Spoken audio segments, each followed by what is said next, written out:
सामाजिक ज्ञान विषय की ऑनलाइन क्लास में सभी भैया बहनों का हार्दिक स्वागत, अभिनंदन है। आज अपना पहला पाठ संसाधन।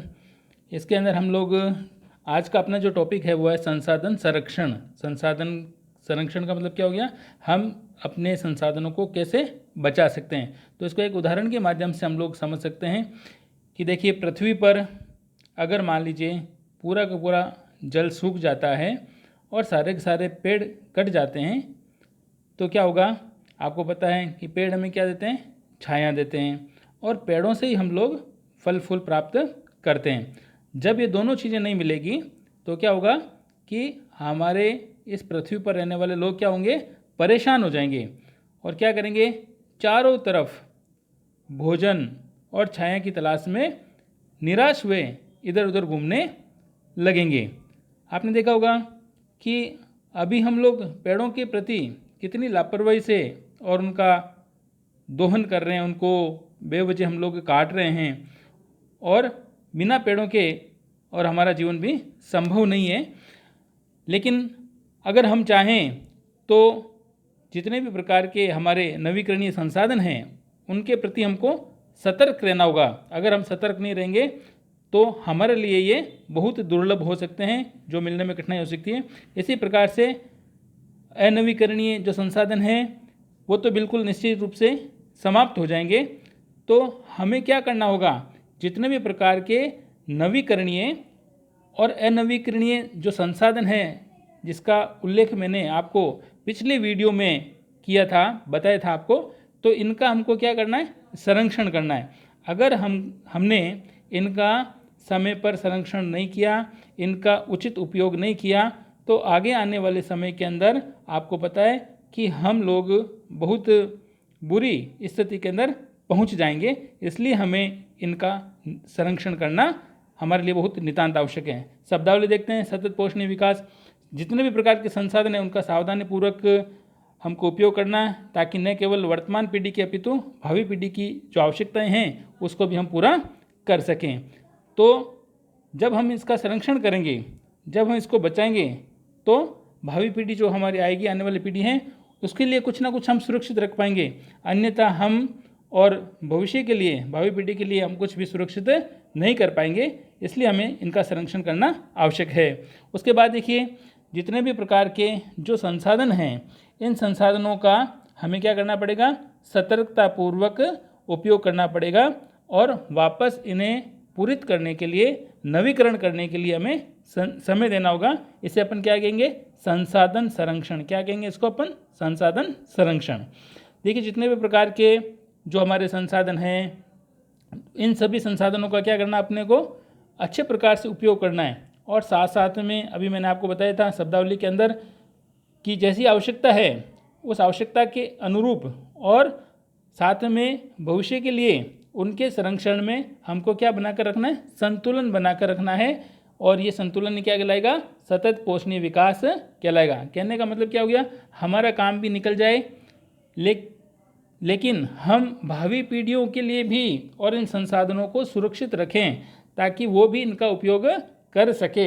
इसलिए हमें इन संसाधनों का सतर्कतापूर्वक और सावधानी से हमें उपयोग करना है, ताकि हम भावी पीढ़ी के लिए और इन संसाधनों को बचा सकें। अब देखिए, प्रत्येक व्यक्ति जो भी उपभोग करता है, वस्तु को काम में लेता है, तो उन वस्तुओं के माध्यम से अपन क्या कर सकते हैं, पुनर्चक्रण और पुनः उपयोग द्वारा हम वापस योगदान दे सकते हैं। जो संसाधन हम लोग काम में लेते हैं उनका वापस किसी न किसी तरीके से अगर उनको पर रिसाइकिल करते हैं, पुनर्चक्रण करते हैं, या वापस किसी न किसी रूप में उसका पुनः उपयोग करते हैं, तो ये एक बहुत बड़ा योगदान हो जाएगा। इसके अलावा जितने भी प्रकार की जो हम लोग विभिन्नता देखते हैं, ये विभिन्नता किसी न किसी प्रकार से एक दूसरे से जुड़ी हुई हम लोग इसको देखते हैं।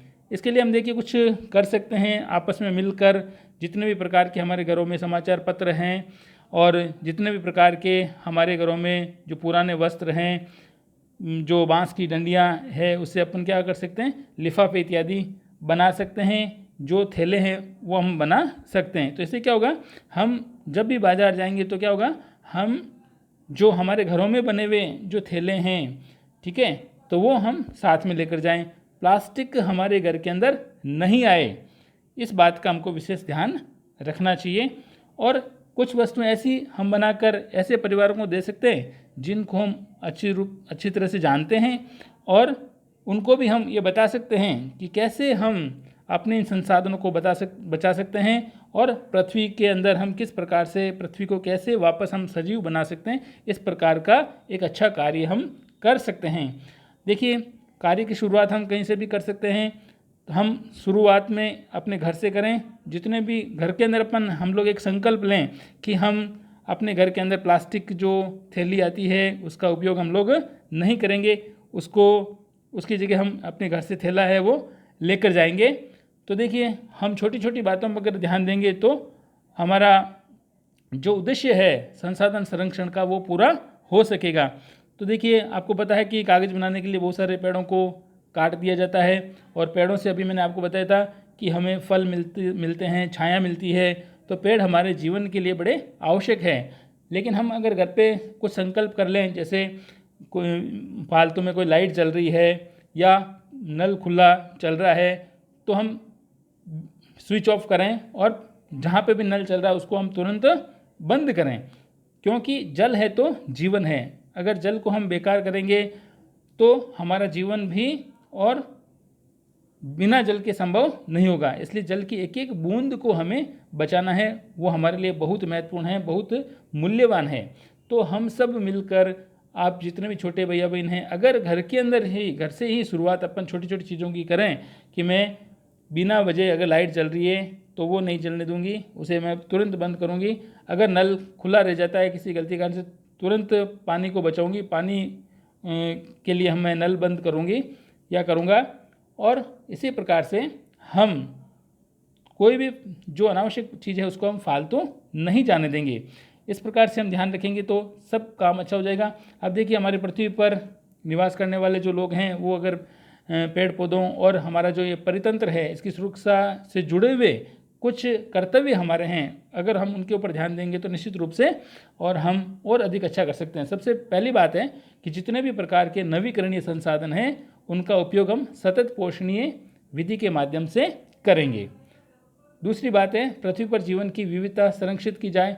आपको पता है कि हमारी पृथ्वी पर अनेक प्रकार के जीव जंतु रहते हैं, विविधताएं हैं, तो उन सबको हम कैसे सुरक्षित रखें, कैसे हम उनको बचा सकें, इस प्रकार का काम हमको करना है। इसके अलावा प्राकृतिक पर्यावरणीय तंत्र है उसको हम कम से कम हानि पहुंचाएं, लेकिन हमारा काम भी साथ साथ में हो जाए, तो ये बात हमें ध्यान रखनी है।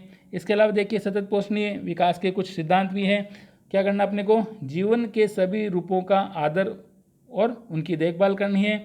मानव जीवन की गुणवत्ता को बढ़ाना है। पृथ्वी की जीवन शक्ति और विविधता का संरक्षण हमको करना है।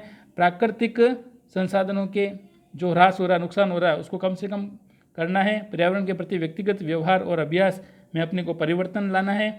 समुदायों को अपने पर्यावरण की देखभाल करने के योग्य हमको बनाना है। तो ये सारे के सारे जो सतत पोषणीय सिद्धांत हैं, इन सिद्धांतों के आधार पर और हमें चलना है ताकि हमारा जो पर्यावरण है वो सुरक्षित रह सके, और हम ये जितने भी प्रकार के संसाधन हैं इन संसाधनों का हम संरक्षण करेंगे तो क्या होगा, तो भावी पीढ़ी जो आ रही है उस भावी पीढ़ी के लिए हम कुछ बचा पाएंगे, अन्यथा हम कुछ भी बचा नहीं पाएंगे। अब देखिए, इस चित्र के माध्यम से पेड़ों को किस प्रकार से काटा जा रहा है, जबकि आपको मैंने बताया पेड़ हमको छाया और फल इत्यादि हमें प्रदान करते हैं। पेड़ हमारे लिए कितने उपयोगी है। इसके अलावा देखिए, आप जो नल बह रहा है कोई नहीं है, लेकिन पानी बह रहा है, व्यर्थ बह रहा है, तो इसको हमें व्यर्थ पानी को बहते हुए और बचाना है, इसका संरक्षण हमको करना है, क्योंकि जल है तो कल है। इसके अलावा देखिए, एक चित्र के माध्यम से बताया जा रहा है कि टीवी चल रहा है और कोई देखने वाला नहीं है, तो इससे क्या पता लग रहा है अपने को कि बिजली का ये एक दुरुपयोग हो रहा है। हम इस प्रकार बिजली का दुरुपयोग अपन रोक सकते हैं। इस प्रकार से इस वीडियो में इतना ही।